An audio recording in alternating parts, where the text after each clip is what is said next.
How do you get from point A to point B successfully? Do you problem solve? Whatever. Planning is a big part of that. But coming in for change management in a company like this, it's about sitting down with all the players on the team and saying, hey, what are your pain points? And in servant leadership, your job is to make someone else's job easier.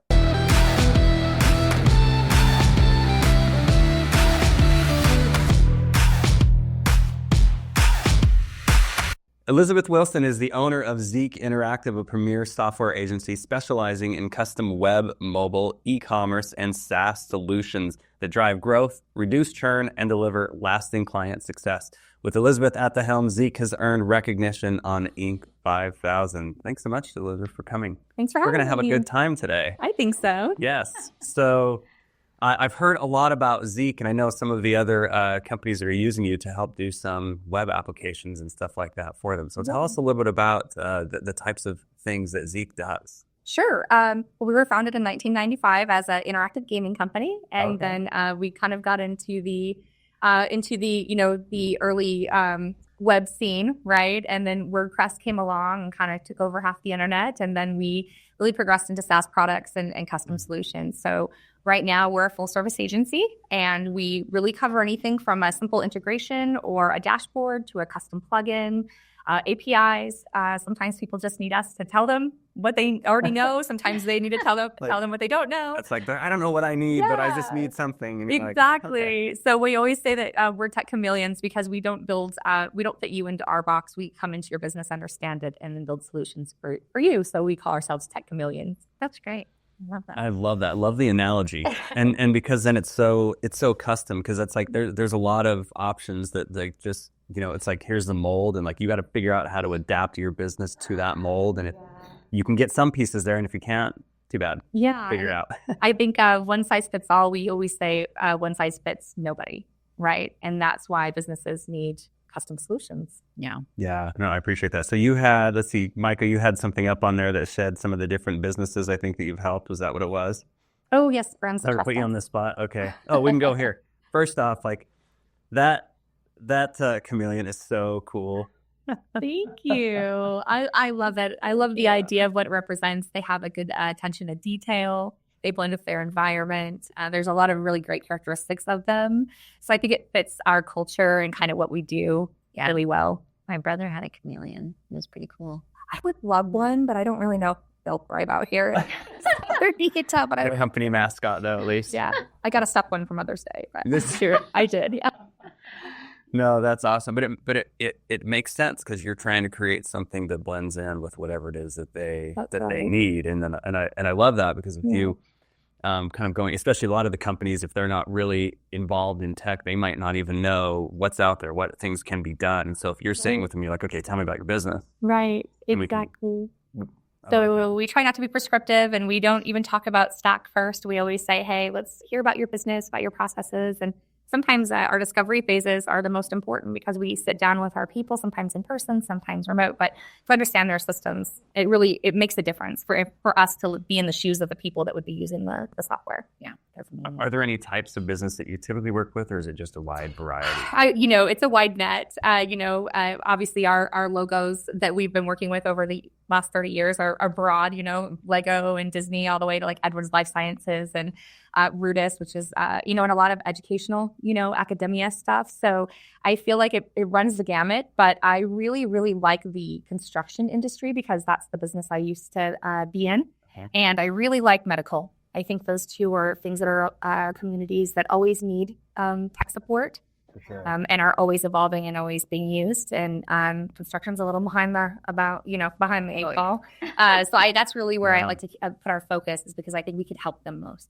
I feel like medical is that same way as well. Mm-hmm. Like there's some that they've just used this system for so many years. I have a relative that's in hospice, and just the system they talk about is so archaic. They're ancient. And it's like, I guess money's still coming in, they're still profitable, and so like there's no reason to look at it. But if somebody came in and was like, we're going to use the new tech and make it more modern, it's going to make it so much better. More automates and help That's the goal. Yes. That is awesome. And so construction and medical, I think there's so many industries. Children's Museum. Okay. Children's Museum. Yes. We helping Tuacahn with a project. We have catering concepts. Confetti Kids.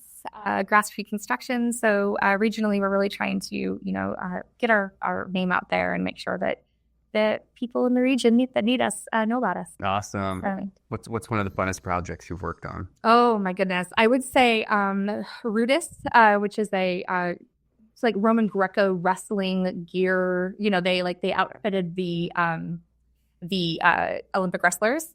Okay. They did a massive international live streaming project. So they had Rudis Plus, which is an app that we built for them, and then we did this massive called. It was one of the craziest things I've ever seen, where you have hundreds of thousands of concurrent users all at once watching something live, and that was insane. That was really fun. I would say also too, honestly, Catering Concepts is, it has been really fun to see that evolve for them and their business, and watching what processes they were using to what they're starting to adopt now. And that's even on a personal level, it's just really fun to see how that's impacting their business directly. So I guess two great examples. Yeah, that's awesome. So you're handling the website, that's some of the front end stuff, and then also some of the back end programming, just the whole thing, just the all whole of that. deal. Yep. A lot of people. I was talking with John Cole last week or maybe the week before, and he was saying, I thought you had a marketing company, something about websites. I thought I need to do better about helping people understand actually marketing companies hire us to do the work they don't know how to do. So we aren't marketers. We focus on code and So tech stack. Yeah. Must see that. Mm-hmm. Okay. That is awesome. I love that. So he just pulled that up for a second. Rudis, and it looks like it was really something cool. So it's just I can see there's just so much variety and there is in everything, right? There is, yeah. I mean, before my time, before I came to Zeek, there was a game for HBO that was done for The Sopranos that won a South by Southwest award in 2003, which was really cool, like a poker game. And then that we did Lego interactive CD-ROMs, in the old days, right, when that was a thing. And so it's funny to watch the evolution of technology and being able to be a part of that all the way through it's I think a rare gift to have in business. Yeah, that is awesome. So how long have you been part of this? Let's see. I was brought in as COO in early 2001. Okay. So it's been over 4 years, and I became president in 2023, and then full owner in January 24. Okay, awesome. Okay, so you mentioned in this, I want to go back a litit bit because you mentioned that prior to this, you were kind of in the construction industry or doing something there. Is that right? Okay. Yeah, look at me, just plowing for huge doors. Yes, I owned a construction company that was on the tech side, though. We were industrial radiographers, which basically means we would X-ray buildings, right? Okay. We would scan things for subsurface, metals and, rebars and, anything that might be something that we don't want to cut into when you're in construction, right? So engineers that were ADA compliance or seismic retrofitting. And so I had a mobile X-ray business, essentially, that would go out to some of the most amazing projects you've ever seen. You're just the stadium in LA and, all sorts of national monuments, all sorts of really cool things. And we also used that for aerospace, which was the first time that has really been done, which is we were taking our equipment into the 3D printing space of a company called Relativity and actually X-raying the metals right there in the building. Okay. And then we could do it if you're here and I'm 20 feet away, I could have done it safely. Wow. But in the old days, if you nuclear isotope, then of course you have to clear the building. It's nighttime, the whole deal. So it was kind of a game changer. That's awesome. How did you get into entrepreneurship? I mean, it's so this you've had this, you had the construction.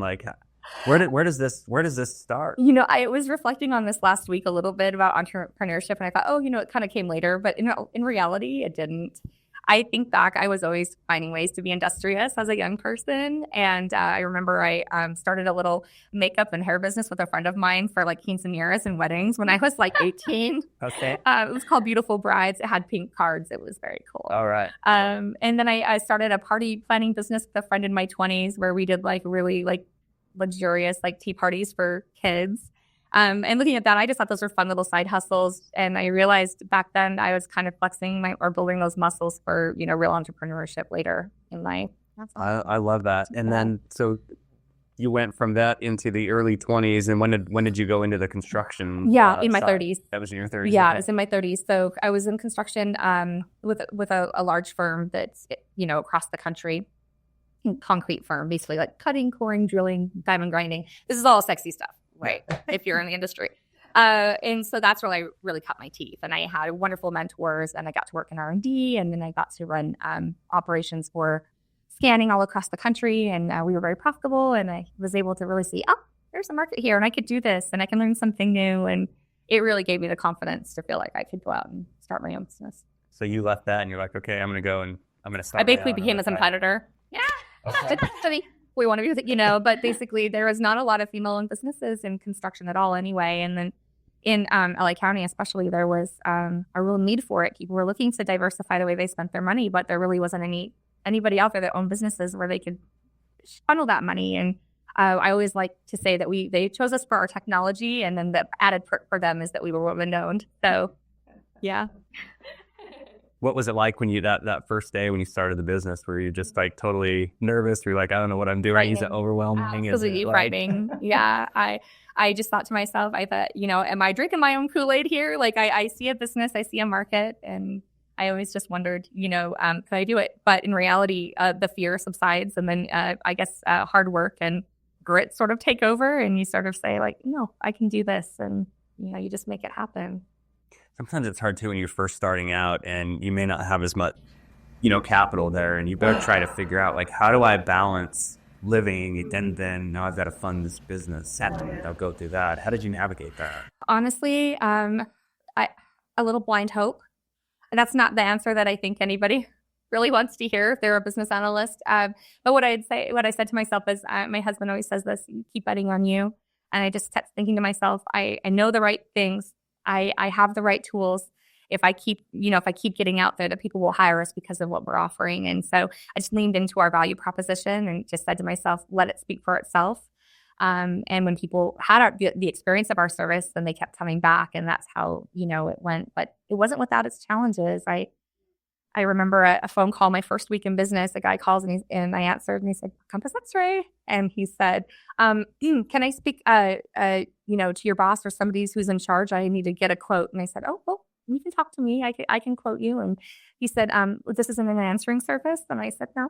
I said, you reached Compass X-ray. How may I help you? And we went through about 3 or 4 minutes of this where he was convinced that I didn't know anything and that I was some sort of answering service trying to take his information. And I said, sir, this is Elizabeth Wilson. I'm the owner of Compass X-ray. I'm a certified industrial radiographer. How may I help you?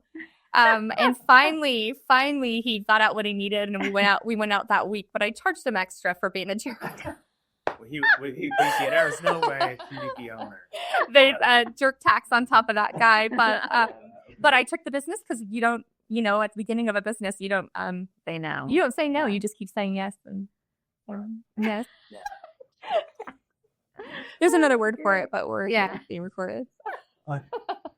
I like that. I had an employee once and this was probably 20 years ago or so. There was a line item on a fee, and it was a PETA fee. And I was like, so we get it. We're doing all the final accounting, and I was like, what is this? I call him and I'm like, what is this fee? It's there's a PETA fee. Like, what is this? Like, this isn't art. Something wrong. That guy was a total pain in the ass. I charged for a pain in the ass. See, it exists in business. So now you know if somebody charges you a PETA fee. That's right.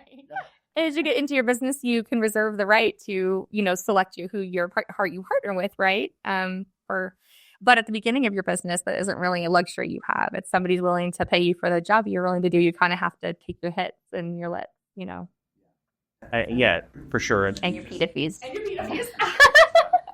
And then we'll learn a lot along the way. There's a lot of those things, like it's kind of a puzzle, and you can't start with all the pieces. You've got to start with the pieces that you have. Yep. And go with it, and then trust that you're going to figure out those pieces. Yep. And ego is the enemy.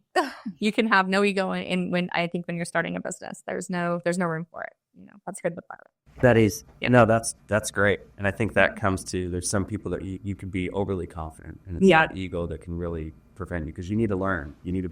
It's good to be aware that I may not have all the pieces, and that's okay. You don't need to have them. And I still don't. I mean, I'm in my mid-40s. I mean, hard to believe right now. But yeah, I still can't, I still don't know it all. And I think if I were to close myself off and think, oh yeah, sure, I got this all figured out, I think, you're not growing, you're going. Down as Mr. Tim French says to me all the time, if you're not growing, you're going. You got to be learning something every day. Absolutely. I love that. What was that first year in business like for that business?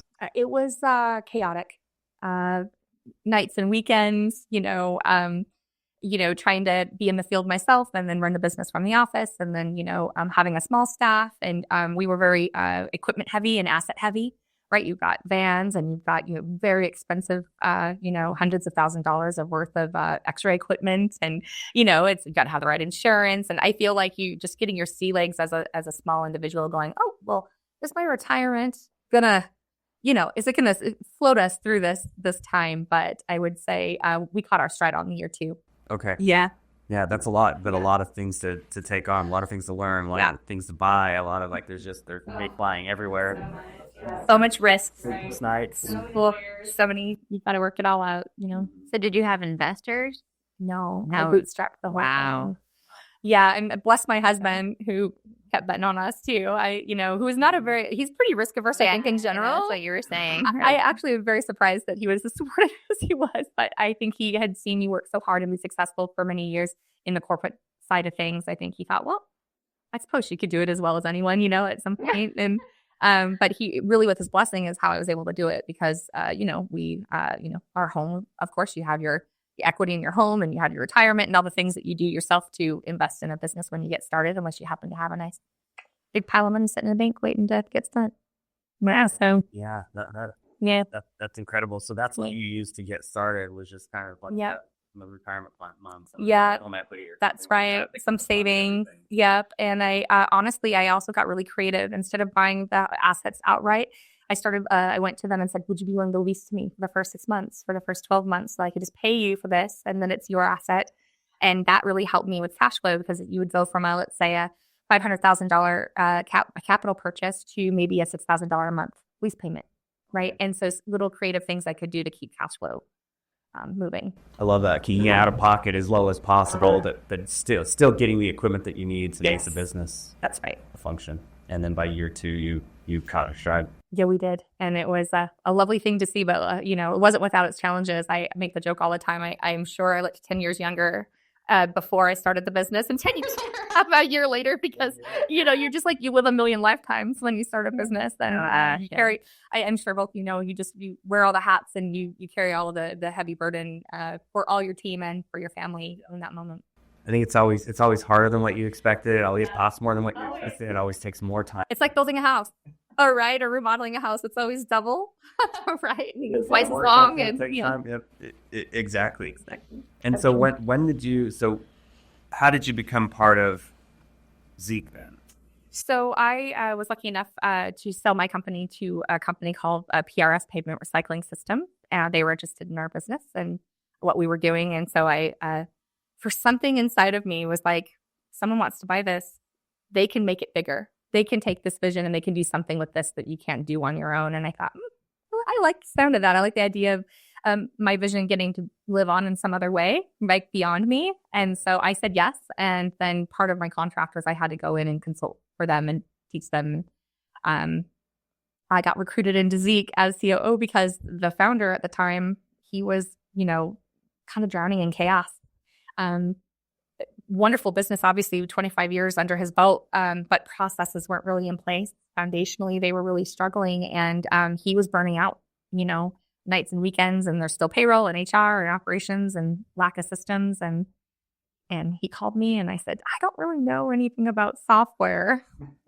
and I was staring down the barrel of staying in construction. And he said, well, I don't need to know, I don't need you to know what I know. I need you to know what you know.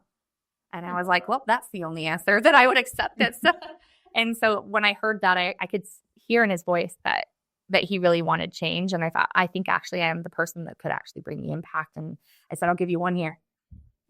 And so we, and turned out to be a great fit. And we both read Rocket Fuel. I don't know if you've read that book, but it's about visionaries and integrators and how they, can help a business grow. And And I'm naturally an integrator, and he's naturally a visionary that likes to be in the spotlight. So we were kind of a good fit. Yeah. And that's kind of the rest is history. That's where the growth came, and we were able to streamline and organize, and here we are. When you were looking to, with your other business before you exited, were you looking for buyers, or did something just kind of come up, an opportunity? No, it was really based off of a conversation of somebody in the industry I had spoken with, and I got called in to talk about it a week later, and I think we closed within a month. It was that fast. And if you can believe it, it was right before COVID hit. And in some way, I like to think that the stars aligned to protect me from what that would have meant for my family, which was probably, that might have been a deal killer for a business our size and that early on in its tenure. And so being a couple of years old and being able to sell it and let it live on and also protect my home and my investment was a great gift, because then I essentially, worked remote those 2 years as I consulted. The jacuzzi was my 6th bedroom, and a lot of times, you know what I mean? You could take all the calls, you work from home, but it was a totally different experience during COVID. And I just can't believe what it would have looked like to have a service business in the field, PPE and all the challenges. I got very lucky. Have you stayed in contact with them to see how the growth is? Yeah. It's actually, it's kind of a heartbreak story a little bit. So they are a union shop, and there was a big argument over like operating engineers, or if it was going to be, the laborers union, and they could not come to an agreement. And it was basically, it got locked down and has been locked down in union arguments. So those particular services they have not been able to provide for fear of losing their other larger, much more lucrative road servicing business, because the operating engineers and laborers are kind of fighting over that scanning business. So they had to make some hard business decisions and say, okay, well, we as a business are now locked down. And I think who would have known those challenges, right? I mean, scanning wasn't even, pardon the pun, not even on the radar. You know what I mean? Like, 20 years ago for people to be worried about, but when they realize how lucrative it is and it's how skilled it is, I think it just became a part of the conversation. And in some ways, again, I feel like the timing for me to be able to pass that business on. I know that they still do some scanning, but I don't think they were able to expand it like the dream because of the union issues. That's so tragic. It is, I know. Knowing what you know now about, with building a business that somebody else saw value in and purchase, I think the difference is between a business like that somebody sees value in, and those other businesses that just nobody ever they don't sell, they don't move. What do you think the difference is? I think for that, it was the technology we were using. We adapted medical grade technology that you could use in a room next door without having to shut down operations. It was a game changer. You didn't have to pay double time and a half at night. So I think it was technology led. So I think that was interesting to people because of the limitations that you were taking away to do the service. I think the challenge that you have with market share and businesses that might be more ordinary is that you're fighting against maybe ones that are more tenured or that have more of a loyal base. And unless you have a really unique value proposition, I think that you'll have challenges because there's always somebody that's maybe been doing it longer or that's been doing it better. And so if you don't have an angle, something that's really going to change the game for people, I think it's hard to break in. Yeah. How do you think businesses find that angle? I personally think it's understanding the market and living it. I think getting out into the business, the businesses or people that would be using your service or product and really understanding it from the ground up, right? And knowing what the pain point is for the end user. And once you know that and you can speak to that and make them a hero of their own story, whatever the value proposition is that you give, eventually I think you can break through, but it's not easy. Yeah. I love that. If you live it, then you try to figure out, okay, what's the angle? What's a little bit different here? Yeah. Like for example, if you were going to start an app tomorrow, who would you use to beta test it? Would you use it yourself? Would you have your family use it, your friends, whatever? How many of those people would be likely to get that app? What would be the things that they would want in it? There's a lot of research that happens before you can just go and build an app, right? Because not only does the user experience have to be good, but you also have to have a service that's actually useful, right? So it might be convenient to you, but is it convenient to 30,000 users? Yeah.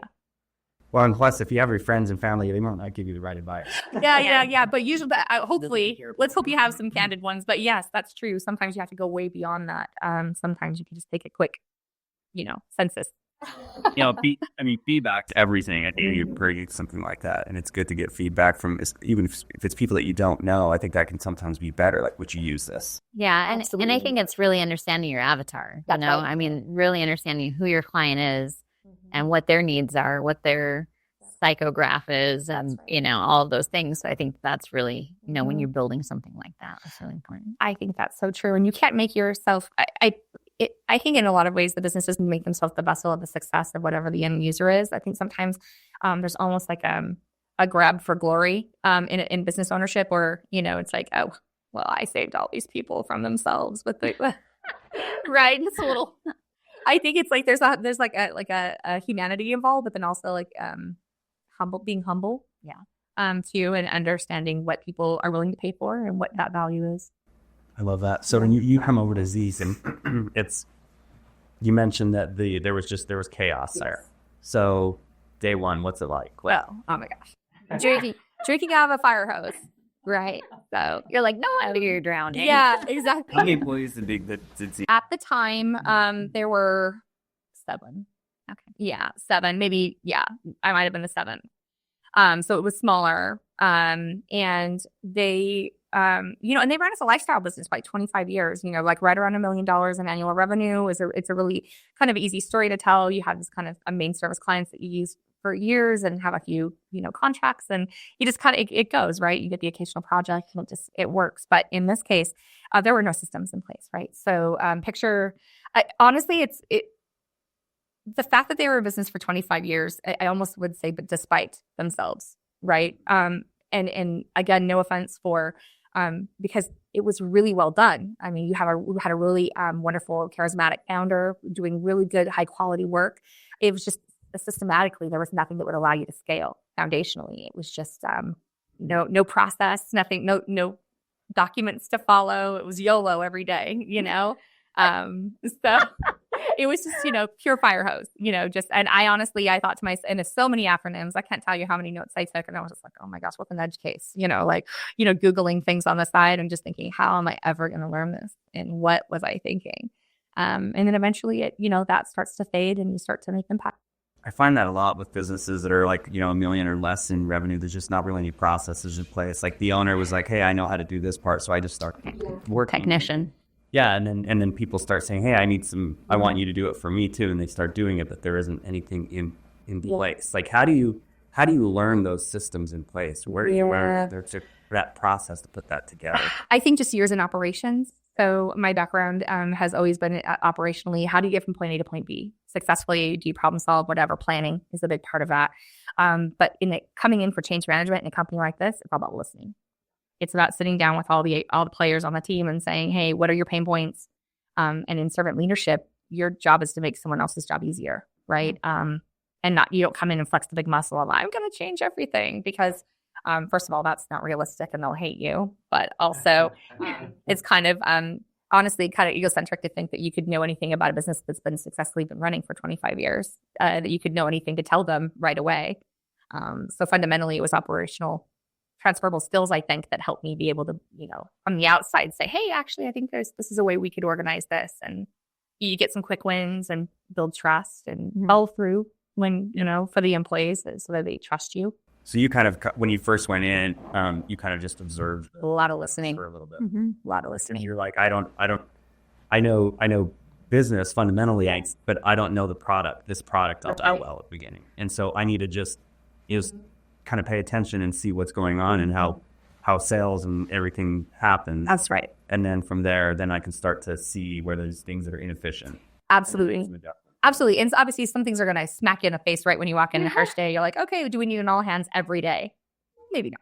Like there's some main, okay, we'll do an all hands on Mondays. And then we'll do small bursts of meetings that aren't required with just the people that need to be on them.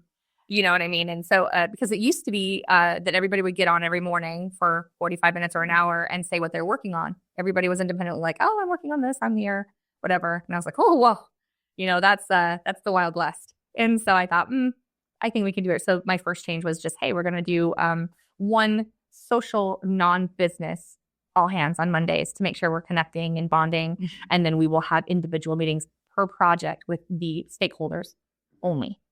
And that was a way to save time.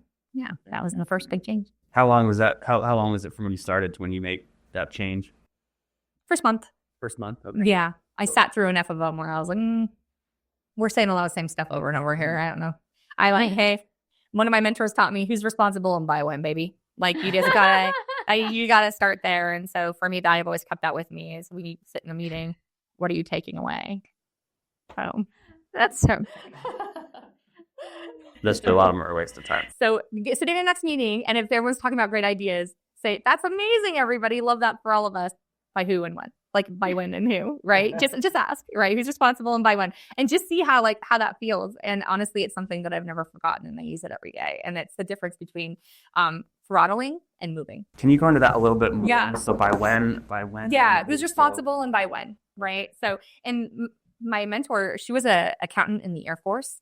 And so I think this came from just being like really rigid, but she basically would say, okay, amazing, everybody. We come to a meeting and she'd say, okay, but who's responsible for that and by when? She'd go, okay, next Thursday. She'd write that down. Okay, next Thursday by noon, right? She'd write everyone's name. You'd come back to the next meeting. She's like, all right, everybody, I saw that last week we said that by Thursday we would, oh, do you have that? Oh, you don't. I see, but we committed to that, didn't we? Right? And then she would say, was there an issue? But did you communicate the issue? And then they would be like, oh, no. And she's like, okay, so if we can't meet our deadline, then we need to raise that issue and tell everybody that I need extra time. And I was like, oh, this is a really systematic, clean way of just holding people responsible from their own words and commitments. It's like, what a thought, right? To repeat back to them what they said and use that as the outline for them. And then you go, okay, great, you got that done. And then you add your next things, who's responsible and by when, and it becomes a part of you. It becomes part of your drive. Yeah. And sometimes you're the one responsible, right? Sometimes like, I'll take that. I'll have that by tomorrow, noon or whatever. Yeah, this is brilliant. Like you're brilliant. Like where did a lot of this come from? Was there schooling? Was it just like by trial and error? Was it for mentors? Where did all that come from? Next year, I would say I worked a lot of jobs where I was not afraid to say no. I would just say, sure, I'll try that. And then I think it started from finding out what the most complicated or most annoying job to my immediate boss was and take it and like thrive at it. And so if I could excel at it and take away that headache, I would become indispensable, but then also be close enough to them to learn from them by taking that away. So I would learn from them and I'd almost like subtly be mentored without having to sort of ask to be mentored.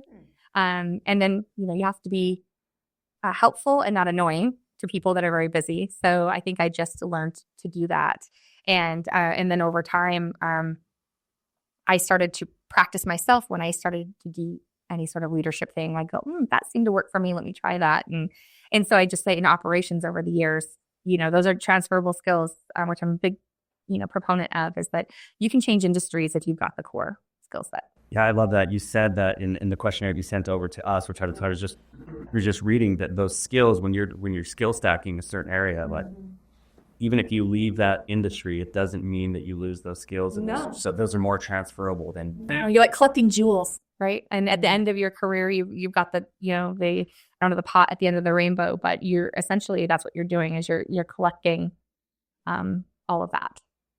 I love that. And that means it kind of goes to show people, like if you're doing something, maybe you're doing something you don't particularly enjoy at the moment, but you're taking something that you're learning a lot from. Yeah. Don't think that you have to be stuck there forever, but collect the jewels, collect the jewels that you need, collect that information that you need and those skills that you need. And then later on you can have a little more say in that path and you can choose it. That you'll take those skills and you can direct it. Exactly right.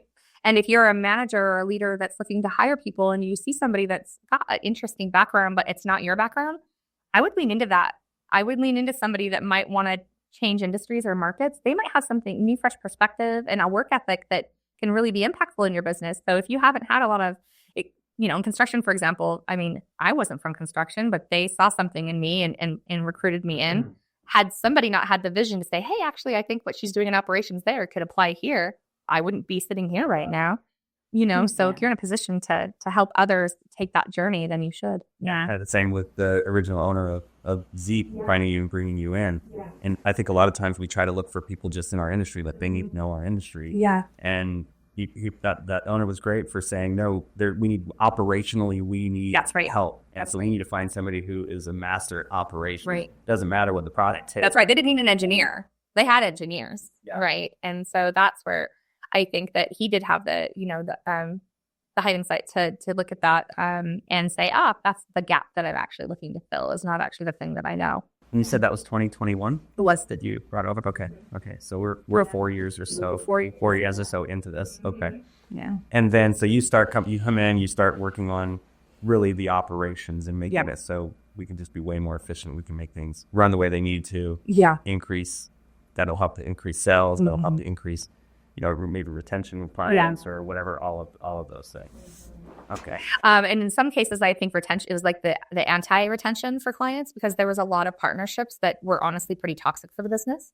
And I had to have a really hard conversation with the old founder. And I said, these are actually cannibalizing our A players, their energy, but also not leaving space for new, better business. And he came from the old school, like his dad was an entrepreneur, and the story that he tells is all business is good business, and anybody that's got a check that they can write, you should take it. And I know that is definitely a part of survival, especially when you're starting a new business. But when you have the ability to start to curate your partnerships, it's a game changer for your people and for your business. Yeah. Sometimes you have to fire your clients. You gotta do it. And sometimes it's really easy. Sometimes it's like, hey, we're not a great fit. We think you'd be a better fit here. Sometimes it's a little more tumultuous, like, hey, you can't treat us that way. That's kind of awful. You know what I mean? Like, and so there's the boundaries that you set, and you try to make it easy to do business with you so that people want to work with you. But I'm, proud to say that the relationships that were shed in the business over the last 4 years were all for the betterment of the company and for our employees. And that's where the retention angle comes back in, is that your A players don't burn out because you are standing as the firewall to protect them from, let's say, a really awful client or partner. That makes sense. What made a challenging client for you back one time? So in custom software development, especially, we work in an iterative space. So, phases. But it involves the energy and time, or not just the money. The money, let's put that aside. It involves the investment of time from the person you're building with. It's collaborative. We're not prescriptive. We don't come in and say, you're going to do this, this, this, and this. We say, what are your processes, whatever. But you have to show up to your meetings. You have to show up and see what we've built, and you have to hear about it, and you have to give your feedback, because if you get to the end and it's not what you envisioned, then whose fault is that? Right. And so we are really particular about saying, when you come on with us, that your time investment needs to be at least an hour a week. 1 hour a week for you to be able to review documents, to be able to sit with us in a meeting, review, wireframes or, anything that we've built, so that you can say, yeah, that feels good. Or no, yeah, that's way, I thought I'd like that, but that's not, whatever. We need to hear that in real time so that we can pivot and build what is actually going to fit and serve the people. It doesn't make sense to cut a check and then come back in 6 months and have it not be the right thing, because it's awful for you as the people that built it, but it's also awful for the people that paid for it. Right. So yeah, no, I want to cut that out. Experience that. Yeah. Right. And nobody likes that. You want to feel a part of it. So I would say that's the biggest success maker or breaker, is people choosing to be involved in their own development. That makes sense. Yeah. And I love how you say it's just, you're trying to protect your A players as well. Absolutely. Because they put their heart and soul into this, and that person's like, this sucks. Well, and our reputation. Yeah, exactly. They're like, what?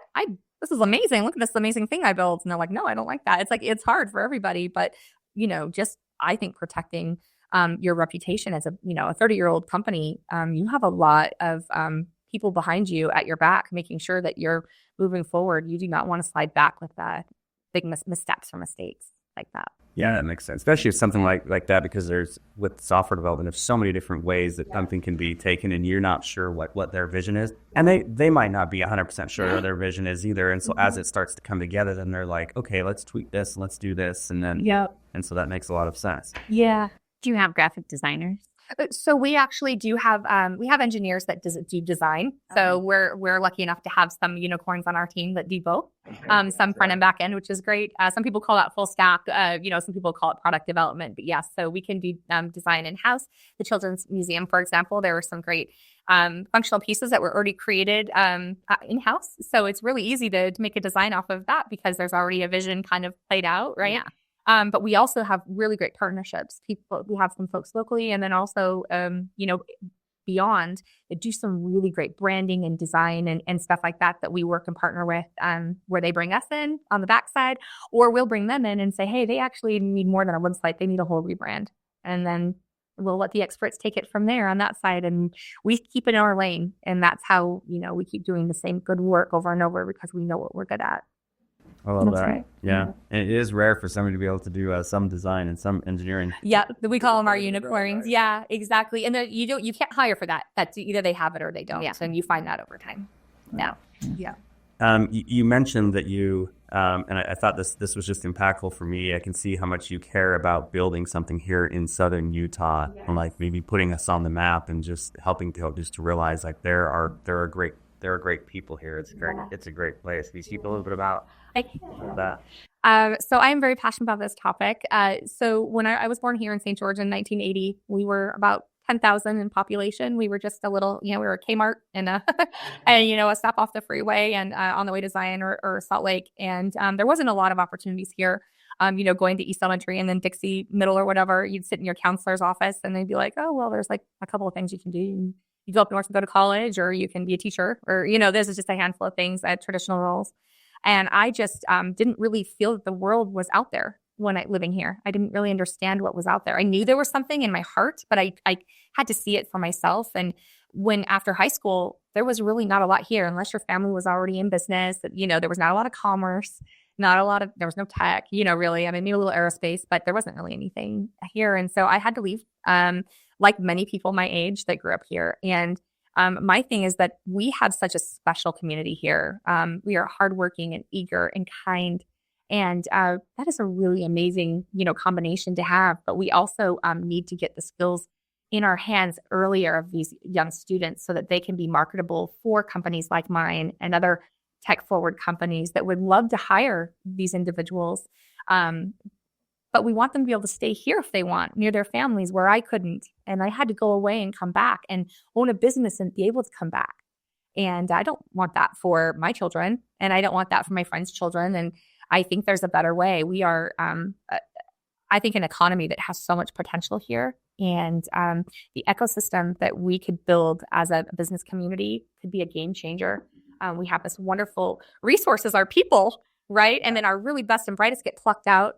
And then everyone else gets kind of stuck in this, like these jobs that don't pay very well. And then housing prices are up. And there's a better way for us all to come together as a community. I love that. And that makes so much sense because you're right. If somebody graduates and they've got a lot of skills and they might have to go somewhere else for that. But it's, if we can build that here, then you can stay here. Yeah. Yeah. And I know we've talked a little bit about that too when we met for lunch. And that's something that I also am passionate about. And I, on the chamber board, we've had several discussions just about how businesses can work on building, and building systems that bring keep our kids here. Absolutely. And then offer a future for them. I completely agree. And I think we're very close. I think honestly, we have Dixie Tech and we have Utah Tech, which are wonderful, educational institutions. But as a community, we need to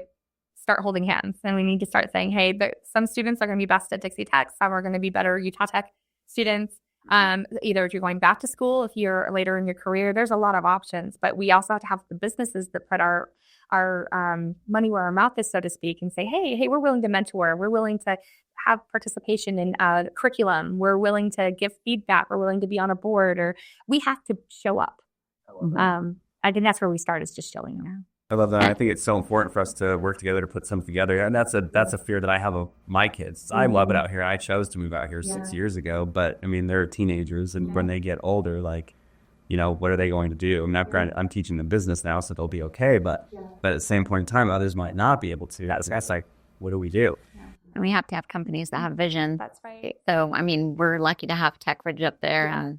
I think they're building something great for us. It is really but we all have to work together, I mean, that's, I think, the foundation. Absolutely. And we don't have to necessarily all know what each other knows. We just can all be behind one vision, which is that we can do better as a community to help one another. Yeah. Yeah, I love that. Okay.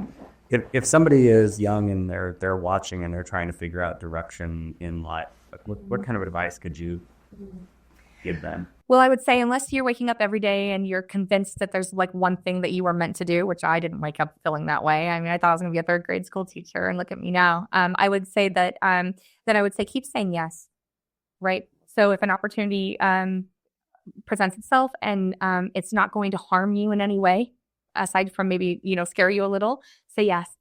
Just keep saying yes, and follow, I like Green Lights by Matthew McConaughey. It's very much a reflection, I feel like, of my journey. But I really am a big believer in that so often we put ourselves in some sort of a box. that it doesn't even exist. And we're capable of so much more than we realize just by saying, hey, let me try that. And you know what? If I fail, the world didn't end. And if I did great at it, then I picked up those jewels, put them in my basket, and moved to the next opportunity. And I spent my whole life being recruited into the jobs I have. And I think that's because I just work really hard and I continue to try to learn. Yeah.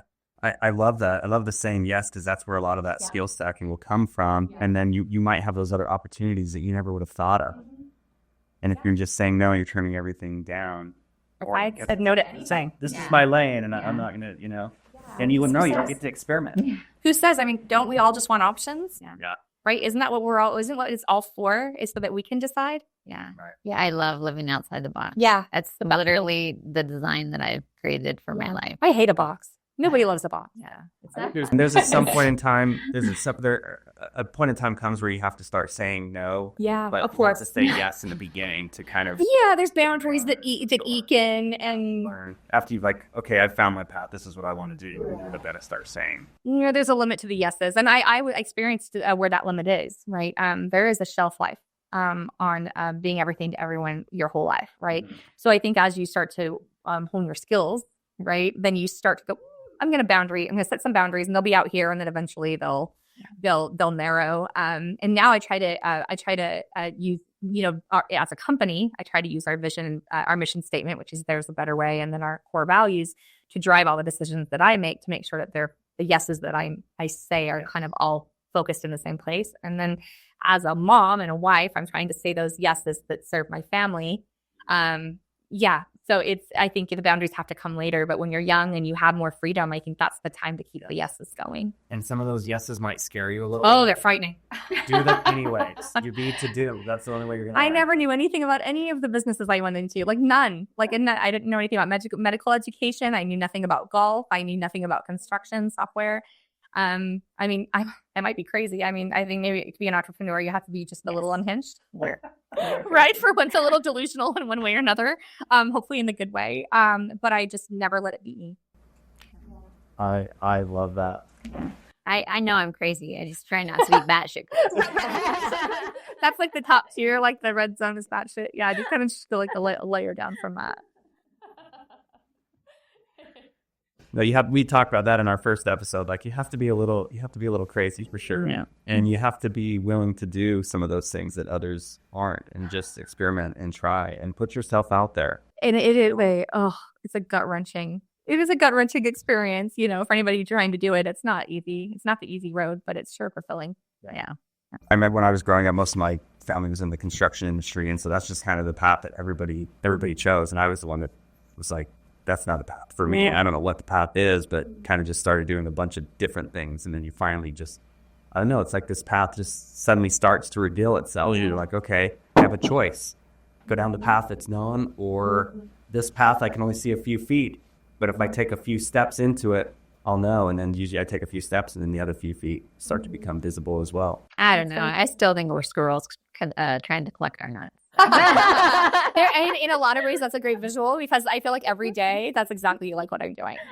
I keep laundry and then puffer calls. I'm gonna come back as a squirrel. I know it. Do you want to know something funny about that? Is we are tech chameleons as a business, right? But actually, my personal animal totem is a beaver, and because they're always building, and there's this idea that it's okay, I see water flowing, absolutely not. But the real idea is that the nature and people can pull your down. We need this drums for that one. That was a good trick. It took me a second. I got it. So sorry. Bro, I was that's...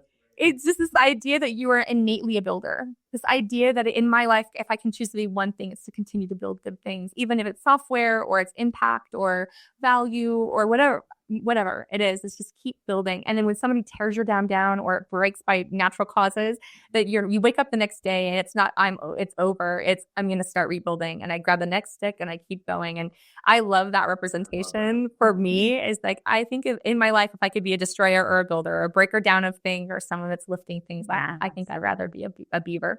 No, I'm afraid, because when a beaver's going to spend a lot of time building that dam, and there's bound to be things that come up and either just completely destroy it or do a little bit of damage. And the beaver doesn't just say, Never mind, this isn't for me. It's innate. You're just like, let me go find them in the tree and keep going. They're probably going to stress about it, right? We Sure, lifelong. any little thing that gets in our way, we stress about it. Make up that, make it Just make it your mission. Make it your mission. It's just to keep building. No matter what. That's right. No matter what happens. I don't like the alternative. I don't like to be the one to be complaining without action, or somebody to tear others down to lift myself up, or anything that would bring negativity to a greater good. I just don't think that it has any space in my life. I think that the best I could keep doing is building, even if it's building solutions or whatever the thing is, building relationships. I love that. All right, that analogy is going to stick with me. When you see water flowing, you'd be like, absolutely not. Absolutely not. Yes. And then whenever there's something that comes up that's a problem, Yeah. Be a beaver. Just keep building. Be a beaver and just keep building. The beaver doesn't take a week off and think, I'm stressed about this thing a week. The beaver just goes right back to building. I saw a meme last week that said, people, anxiety, whatever, problems, anxiety, people, depression. And at the bottom, a beaver. Where's the logs? I love Just this idea of like, there is no time for anxiety and depression. Just show me where the wood's at, and I'm going to make the dam. That's great. All right, we need a picture. We need a picture that we're going to hang that up. I usually wear a beaver necklace, but I didn't. Yeah. Because that's just such a great reminder. And even for me, and I've had several businesses and stuff, but even for me, like, that's just such a great reminder, because I know that sometimes when those things happen that are big, it can tend to derail me for a few days. And it's like, it's that psychological, like, okay, I got to try to get myself back on. But it's like, if you have some sort of reminder like that, like, be a beaver. Be a beaver. And I love the building people up. Yeah. It's not just about business. No. It's about people too. It is. Build them And up. community. Don't tear them down. Yeah. And I think I feel like when we sat down at lunch, I really felt that from you, is that you know that in your heart, that there's other things we're building here. It's not just our businesses. It's so much more. Right. Community. That resonated with me because it feels so close to home, and we can do that. And we can do it in all of the little ways, right? Some high school student needs 15 minutes of your time for an interview, and it sounds super annoying. Just say yes. Yeah. Right. Just let them build something too. Don't stand in the way of letting them build, Right. Yeah. I love that, especially when it comes to the schools. I spoke at a school a little while ago about things just finance, money related. And then I thought, the teachers do their best to kind of teach some of this stuff, but really, like, it needs to be a lot of us and the entrepreneurs that go out there and like, hey, we need to and teach the kids that they can forge their own path and they can create their own life. It's not dictated for them. Exactly. So we need to put together something like that. Well, and there's ways we can all spend our money locally if we can, right? We can say, hey, if I have a difference if I can choose a Power Image or some other place in town that is a locally owned business that can provide my shirts. Well, are they $1 more or less? I don't know, but they're local. And if they are, there's value in that, and the underpinnings. And maybe someday if they needed a website or a mobile app, they go, you know what? I'm calling Zeek because they're local and they've been doing business with me for a long time. And, just there's so many different ways that you can show up for other businesses, even if it's not one that you're going to utilize for yourself. Yeah. Yeah, absolutely. I love that. So people can go to the website is Zeek.com. Zeek.com. So if they have we got apps, we've got the back end, the tech stacks. I mean, there's a bunch of different things there that you have. So like the tech Chameleon, I love that. So if you have something there and you need some help with it, go there. And then I guess you get your phone number and everything on there. Yeah, we do. And we have a great form on there. We always say we're great listeners. So book an hour of tech therapy. We call it a complimentary venting session, which is like we give you the proverbial couch to scream about all your workarounds and all your spreadsheets and all the things you're banging in your head about, maybe the 5 systems that don't talk to each other or whatever the thing is, the website that's broken or whatever the thing is. And we always say that doesn't cost anything to just listen to you for an hour. We are happy to do that. And that's your tech therapy. That's great. Fun. I love it. That's one of our core values is fun and inspiration. We value fun and inspiration. That's great. Yeah. That's so much fun. Well, thank you so much for coming on. We appreciate you. And this was like, I could go on for hours. Like, you just have so much knowledge and I love it. And you have a ton of energy. Like, how do we get that? I don't know. Well, I'll talk to the beavers. Yeah, I love that. So good. Thanks. Yeah, thanks for having me.